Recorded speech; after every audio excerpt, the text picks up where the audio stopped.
নোংরা কারখানা ছিল, আমার টাকা তো খরচ করছি। আইনের অনেক ঘাটতি আছে।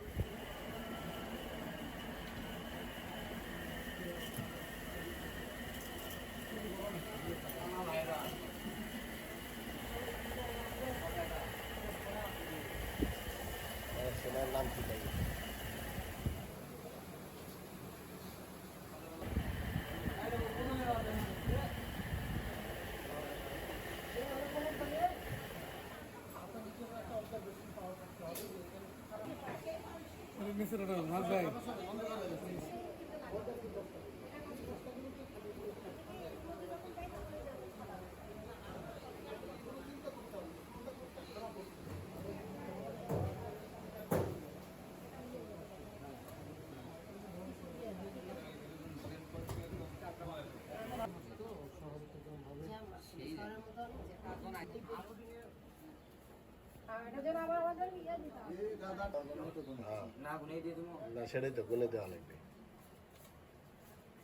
এখানে মানে পায়ে মারিয়ে আর কি ময়দার ডো তৈরি করা হচ্ছে, তারপরে খাবারের যে রং ব্যবহার করা হচ্ছে এগুলো অননুমোদিত নয়, ইয়ে নাই আর কি, জেনেরিক নেম বা তথ্য এগুলো বিস্তারিত ভালো লেখা নেই, অস্পষ্ট, এবং কিছু ল্যাব রিপোর্ট আছে, এই রিপোর্টগুলো এটার নয়, একটা ভুয়া রিপোর্ট, এটা তাদেরকে যে দোকান থেকে তারা কিনেছে সেখানে তাকে দেওয়া হয়েছে।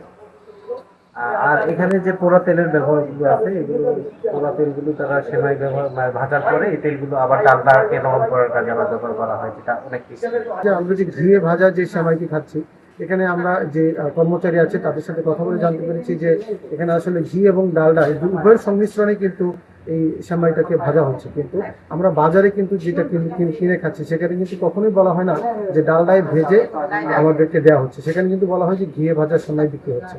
তো এই ধরনের যে অসঙ্গতিগুলো আছে সেই অসঙ্গতির কারণে আজকে আমরা ইসলামিয়া লাচ্ছা সেমাই কারখানাকে 1 লক্ষ টাকা ভোক্তা অধিকার আইন অনুযায়ী জরিমানা করেছি, এবং আমাদের এই অভিযান ভোক্তা অধিকার এবং নিরাপদ খাদ্যের যে যৌথ মনিটরিং কার্যক্রম, এটা কিন্তু পুরো রমজান মাস জুড়ে চলমান থাকবে। আমরা বিভিন্ন ধরনের প্রতিষ্ঠানে, বিভিন্ন সেমাই কারখানা থেকে শুরু করে নিত্য প্রয়োজন যত পণ্য আছে সব ধরনের প্রতিষ্ঠানে আমাদের এই মনিটরিং কিন্তু অব্যাহত থাকবে।